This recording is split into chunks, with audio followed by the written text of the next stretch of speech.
Hi folks, I'm Doug at Dizzy Lizzie's, and this is a Stihl Br86c leaf blower that come in, and the customer says it's seized. And I'm thinking, well, previously we changed the carburettor on it because even though with a few cleans it was still filling the engine up, causing the hydrolock, making it look like it was seized. So I thought maybe the carburettor's done that. Maybe the air breather has blocked, causing it to pressurise and other things. It's all stuff that goes around your mind. So the customer brings it in, and the first thing I notice is that is a brand new carburettor. Can you see the colour of the fuel that's in there? Probably not. It's clear.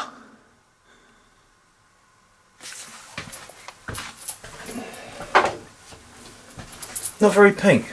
I took the fuel out of it. It had a hint of pink. I says to the customer about it, and he says, "Oh well, I don't put too much in there because it makes it smoke." So that's now set me off on another line. That's why it hasn't got an exhaust in it, and that's why the spark plug's not in there. I also took off the fan. Now, one of the other problems that can happen with these is there's 3 bolts behind the back of here. So I took the flywheel off, that wasn't that. These 3 bolts can come out, hit the back of the flywheel pulley. That's why that's off, that wasn't that. So even when you turned it over, you won't do it now because it's on camera. As I was turning it over, oh, now it's gone a bit stiff. Now it's gone a bit stiff again.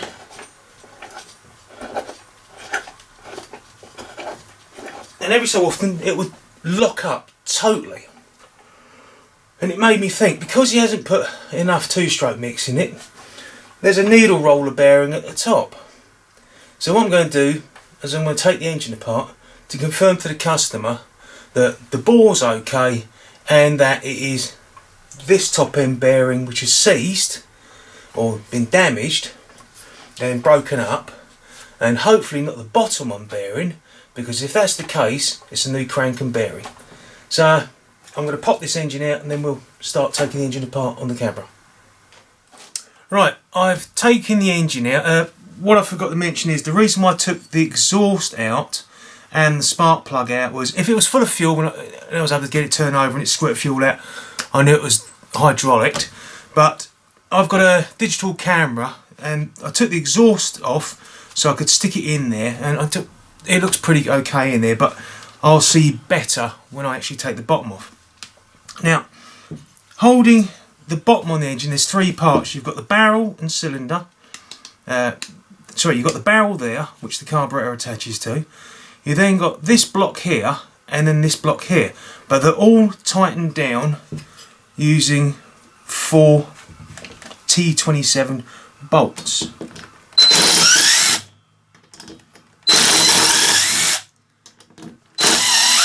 They've never come out before. So you've got these 4 long bolts, and then that comes off. Yeah, doesn't look good at all. Can you see the glittery bits? Hang on. I'll turn the light on if I can. Where is it? Light. There we go. So the first thing I've noticed, if you can see it there, there's glitter in the bottom. Now, before I've even taken this off, can you see those chunks there? This is not looking good. Right, let's take that off. Now, from what I can see, the bore is okay. There's no major scoring, even though I've got my gloves on.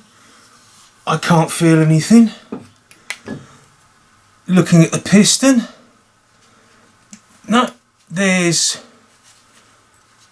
no scoring or mark, just some muck and bits and pieces. Probably the bottom ring needs to be eased out because it looks like it's stuck in there. Yeah, that's it, it's now moved. So right, next thing I've got to do, take this piston off of here.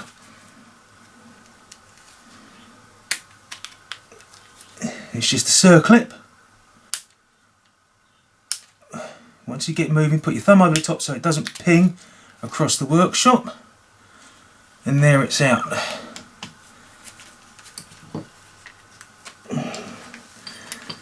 Now what I'm suspecting is it could be one of the bottom end bearings that's gone, because I've had that happen as well. Right, where's my tapping mallet and the punchy thing?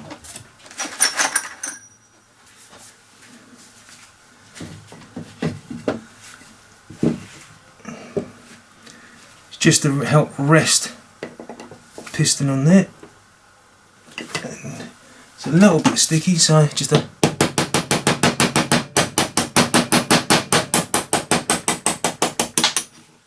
out comes the top end bearing. Well, from the feel of that, taking it out, that's the top end bearing, and that's okay. So we'll take this piece off of here, put that at one side, put the little block away. These are the two seals on either end, and they are what keeps all the gases from escaping out, because two strokes have to be sealed from one end to the other. And oh my god,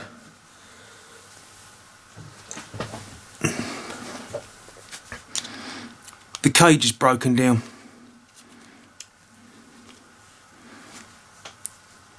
So this is basically a new bearing, which isn't too bad, but yeah, chunky. See, there's supposed to be a cage in there which keeps all these bearings together.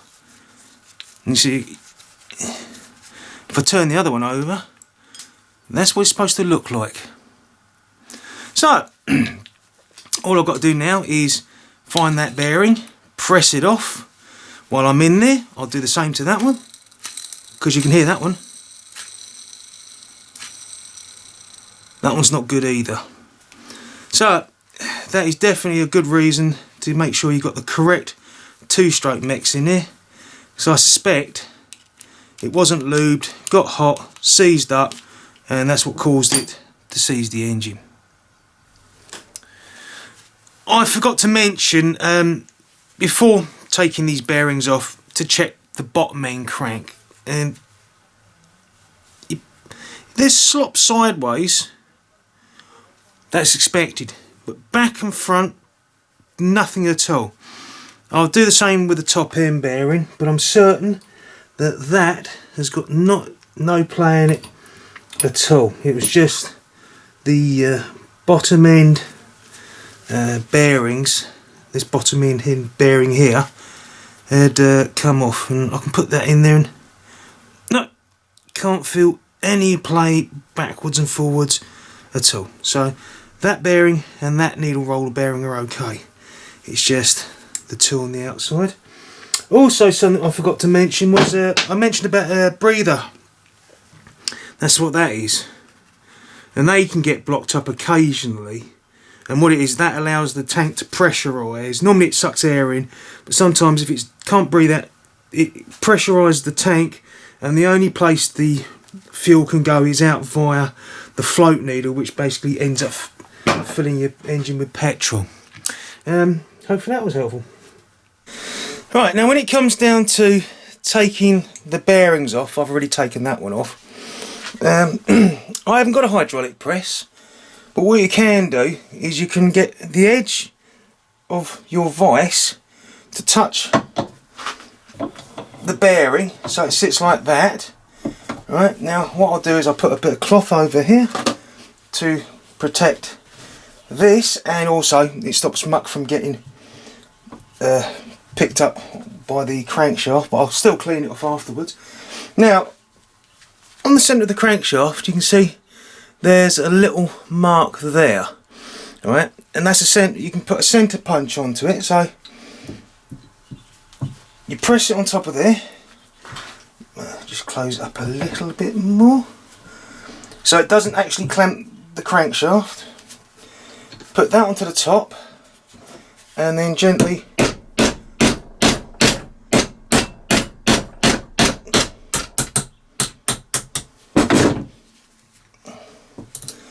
knock your bearing off. Right, now I've bought some new bearings and they're open on both sides, so it doesn't matter which way they go around. Some bearings you might come across, they've got a rubber on one seal, or they're both sealed. You know, you put the open side onside the engine, that way it gets lubricated from the fuel, but this hasn't got a seal on either side. Now, to put it onto the crankshaft, I gently place it on top of the vice again, push it down, and then turn it over, making sure that this crank has enough space to go past the bottom of the the bottom of the vice, so you don't end up trying to hammer this through the vice. And you just close it a bit more up, so it's free to move like that. Get hold of your centre punch again, place it in the little divot, and just gently tap it down until it's all the way up to the crank. A little bit more, and that's it. You've got to make sure that that still turns, it's not interfering on anything else. And because it's a new bearing, it's a bit stiff. I'll have to put some oil into that. But again, same with the other side. New bearing, all nicely packed up in some thick grease so it doesn't corrode. Just hope I don't drop it on the floor. Place it over there, turn it over. As it's shorter, it's definitely not going to hit the other side. Place your centre punch on the top, and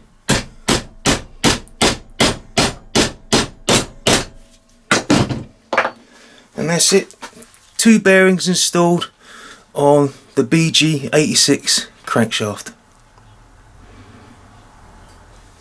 So I don't know when the last time I actually did any work on this.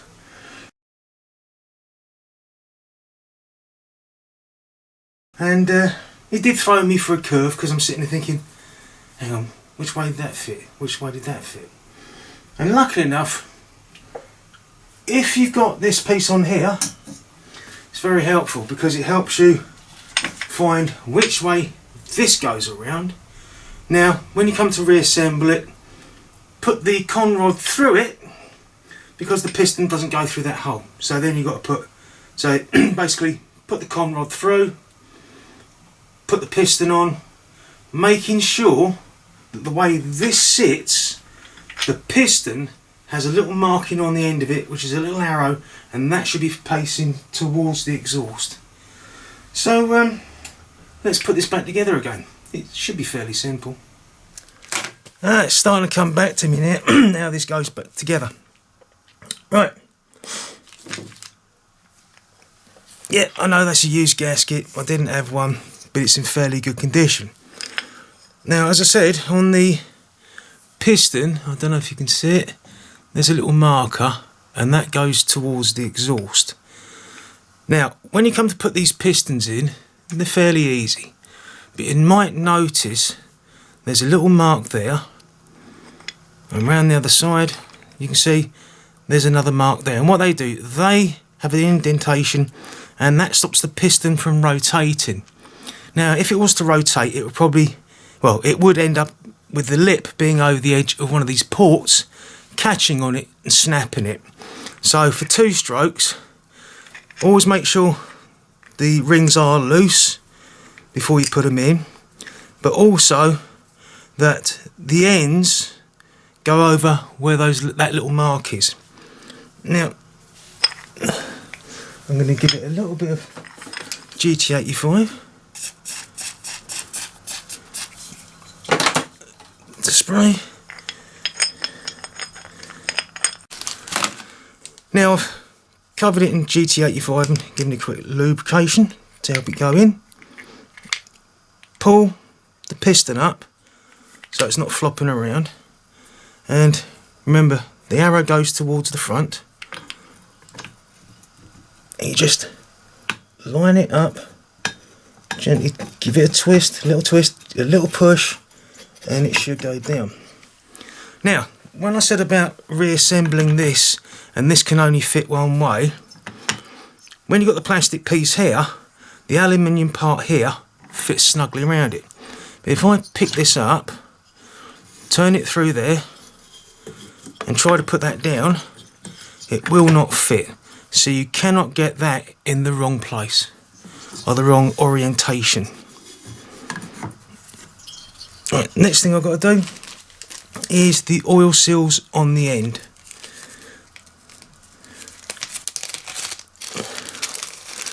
And these are another easy job.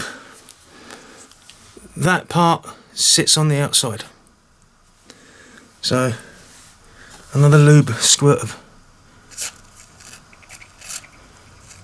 GT85 around that.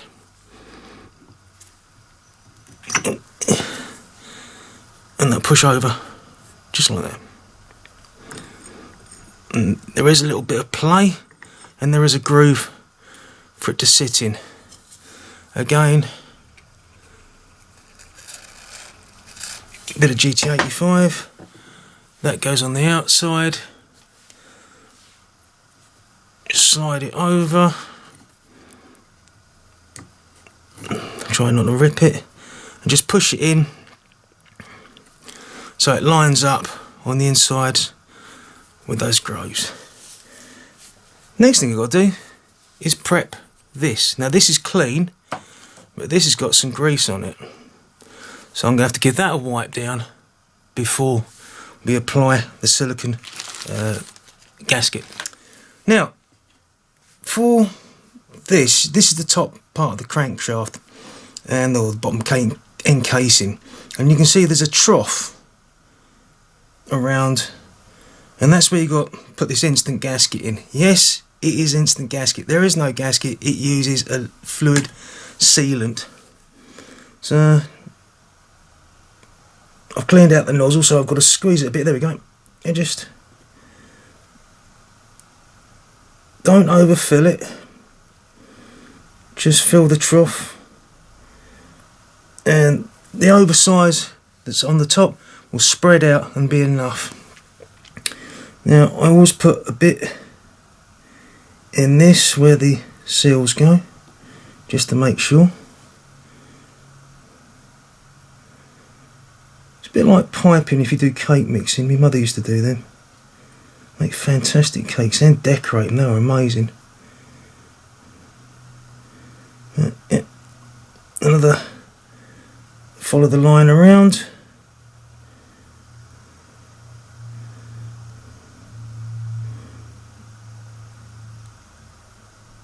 And that's it. And I shall do the inner pieces here also. Just a little bit, just to give it some extra sealant. Not relying on the rubber totally. Alright, that's it.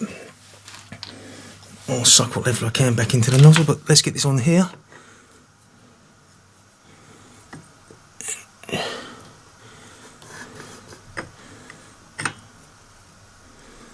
Right, that's in place. And now comes this, and again, you cannot put this round the wrong way, because see that notch there? Let's zoom out a bit. See that notch there? It will only fit in one way, and that's the way, like that. So this bit is where the fan parts go. Next, the long bolts. There's 1, 2, 3, 4. More T27 bolts. Oh, sorry, I'm getting the camera in the way.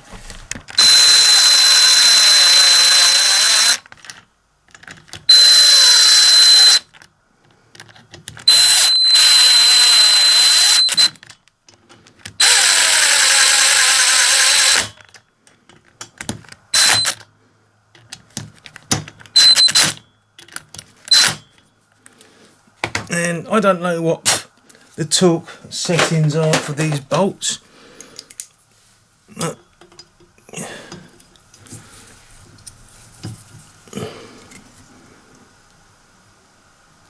That feels good to me. Fingers, not fists. Yeah. 1/4 inch drive is more than man enough to get these off. And to tighten them up with. Yeah, that's it.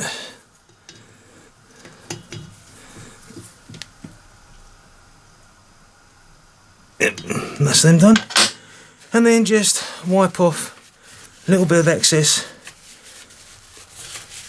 that come out from around where the seals are. If you're not too sure, they think they haven't gone in far enough, you can just give them a push. And the silicone sealant acts slightly like a lubricant and helps them slide in. So, that's the bottom end rebuilt. Next is the rest of the machine. I pop the flywheel on just to make sure it turns over. Just all I do is line up the keyway with the slot. No nuts, no bolts, slots on there, and turns over lovely. Don't know if you can see that clearly, the amount that's squeezed out from the silicone that I've put in there. It's very minimal. It's just to show that it's actually squeezed out the whole way around to prove that it's sealed. See that?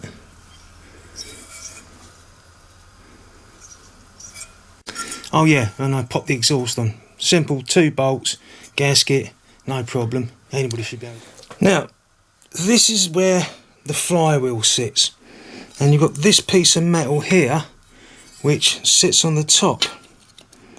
Now, occasionally I've had customers come in saying, my machine, it started making a noise and it suddenly stopped.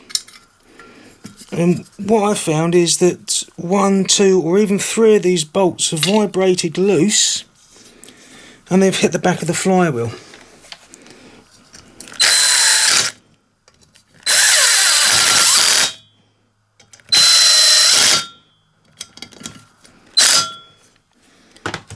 So that's that piece done.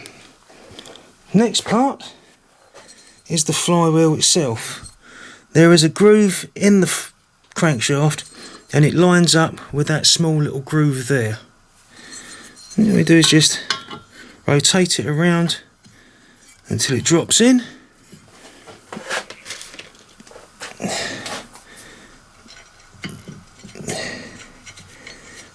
Put the nut on there. I think it's a 12. No, 13.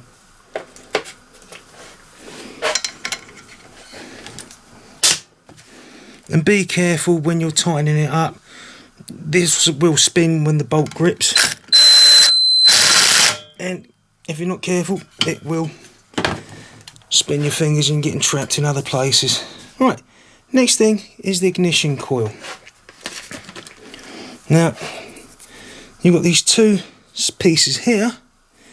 And then you have this, which sits on top, pushes the coil away, or the coil away from the engine, and also helps insulate it. You can only fit in one way, but first thing I do is get a spark plug box insert, or part of a spark plug box. Place that in position like that. Turn this around until it comes up to the magnetic piece.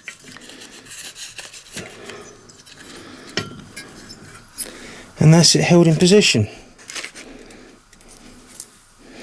And don't forget to include your earthing bar or earthing strap.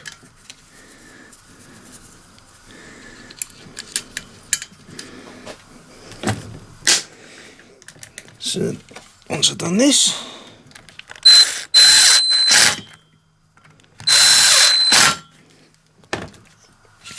pull that out, give it a turn around to make sure it's not hitting anything either way, and that's the plate, flywheel and ignition coil fitted onto the engine. Now we've just got to attach this to the bodywork.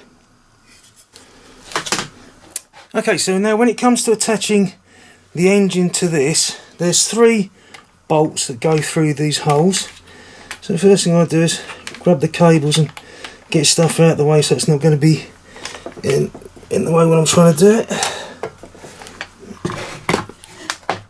Maybe sometimes laying it on its back help. Drop it down, lift it up, and that's your engine located. Now all you got to do, put your, guess what, T27 screws through the back. Don't tighten them all the way up, because you've got to make sure you've got to get them all in there.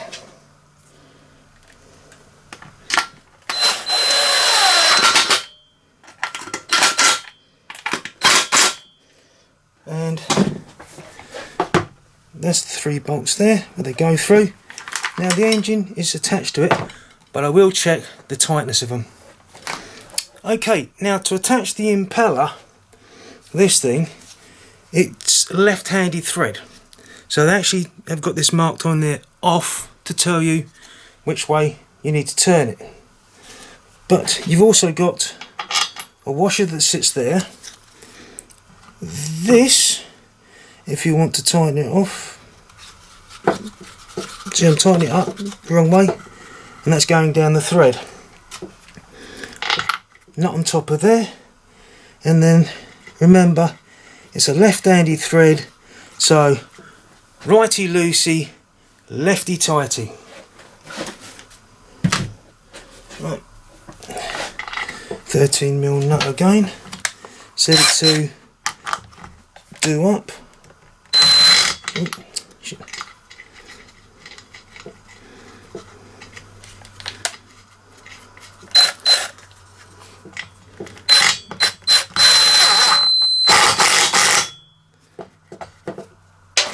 And that's that done. Right, next thing, the cowling over the top. Now, cowling, there's nothing special about it. You just put it over the top like that, and then you've got your, guess what, T27 screws, but it's the size of the head you've got to look at. Yeah, small head, no raised dimple at the back, coarse thread because it's going into plastic. I should have mentioned about a few of the other bolts. Mind you, when I was taking it apart, I did separate bits for this into one box, bits for something else into another box, bits for something else into another box. So they're all separated. So let's make sure that's laid down properly.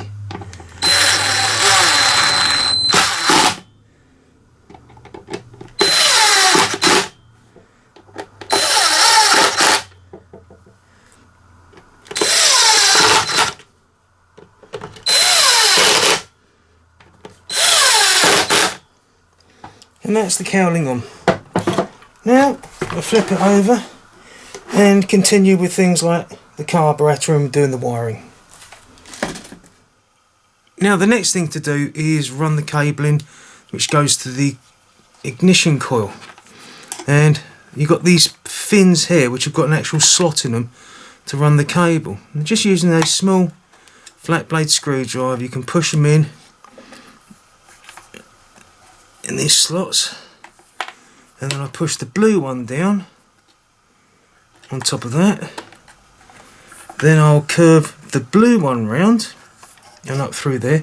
I won't connect it up to here. Then I'll put the black cable underneath of it. They can be a little bit pickle at times. And that's them two cables run up to that point. Then I'll allow the black cable to go in first, over there like that, and the connection, sorry, it's popped out the clip there. And if you're wondering which cable goes to which, there's two different size connectors, and there's no way of getting them mixed up. But if you want to be sure, the black one goes to the big spade and the blue one goes to the small spade terminal. And just to make sure, push them down, not with the flat of the edge, you know, the edge there, because it can cut into the cable. Just push it in using the side of the screwdriver to make sure those cables are in place.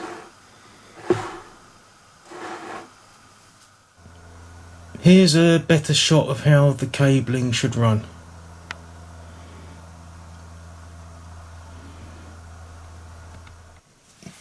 Now, next thing I'm going to put on here is the carburetor. You've got the two bolts that come through, and I've cleaned this surface off and I'm putting a brand new gasket on there. Just pushing it down. I've cleaned the surface off of this, and I'll just slide that down. It can be a bit of a pain when the pipes are in the way, and also the throttle lever sometimes gets in the way. But that's it, slid down. Next thing to do is attach the fuel pipes, and they're fairly easy because of the way they're bent. Just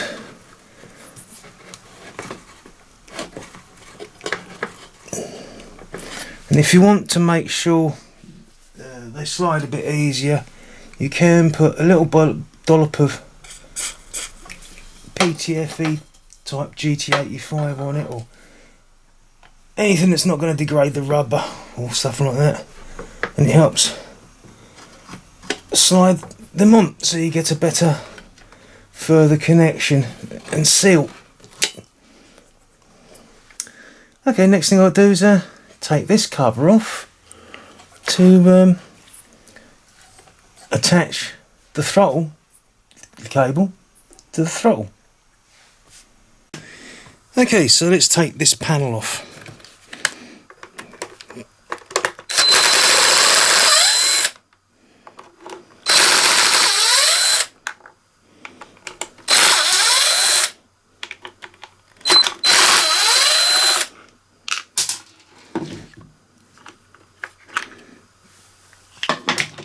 Knock the screws out onto the bench.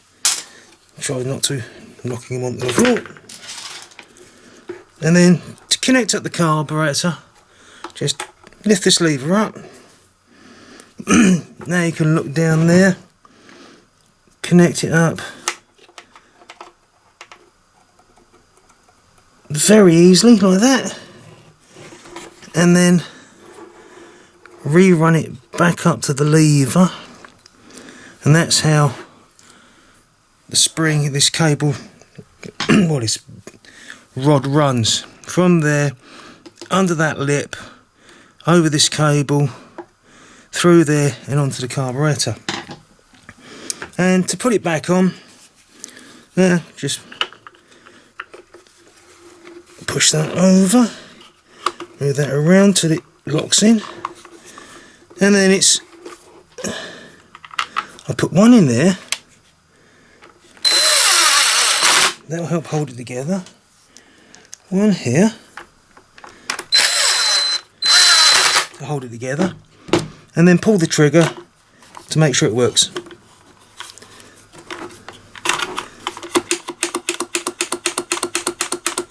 The reason why it's stuck up there is it's a thumb throttle, so you can literally lock it up there and it wouldn't go in. Now I've got it down there, it moves freely. Right, so I'll just finish off putting these other two bits in. Oops, I've lost my end. Where's my end? So what's left to do? Put a spark plug in.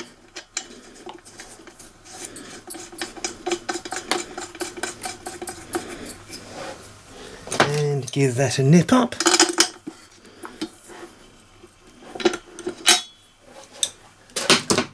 Put the air filter cover on.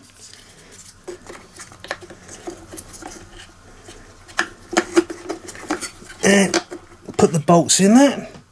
And then the pull cord mech. Put some fuel in it, but I'm not going to start it up. Why? Because I need 24 hours for that gasket sealant to harden before I can try it out. So I'll get on with this and carry on tomorrow. Now here comes the dangerous part of the build at this moment. I've put fuel in it. I put the cap on to make sure it doesn't splash all over the place. Then I shall hit the prom bulb.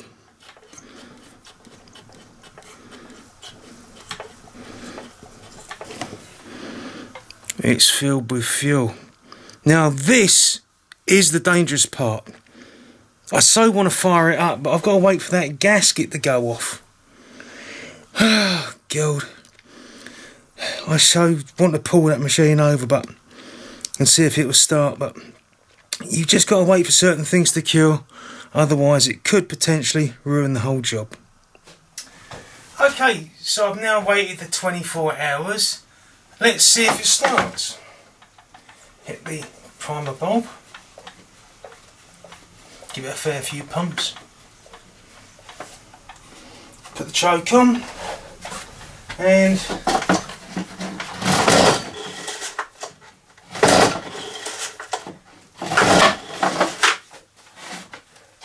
I could keep pulling, but I've already had a go at this. Carburetor, it needs a clean because I've taken the spark plug out and it's dry. What do you expect after a year of it being sat there? The carb needs a clean. So let's take the carb off. I ain't going to video that, I've done loads of carburetors.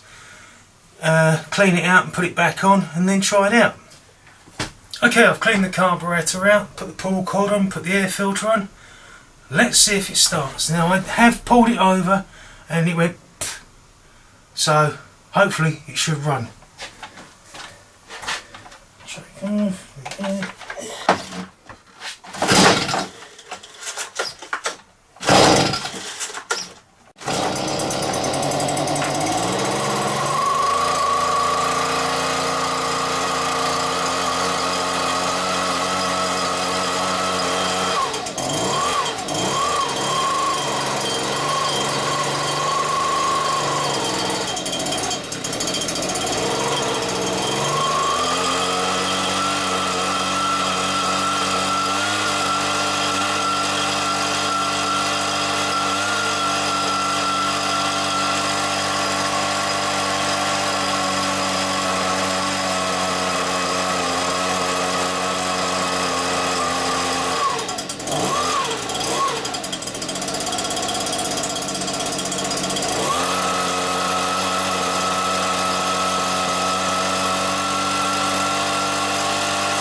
Can you see me? I can just about see the camera.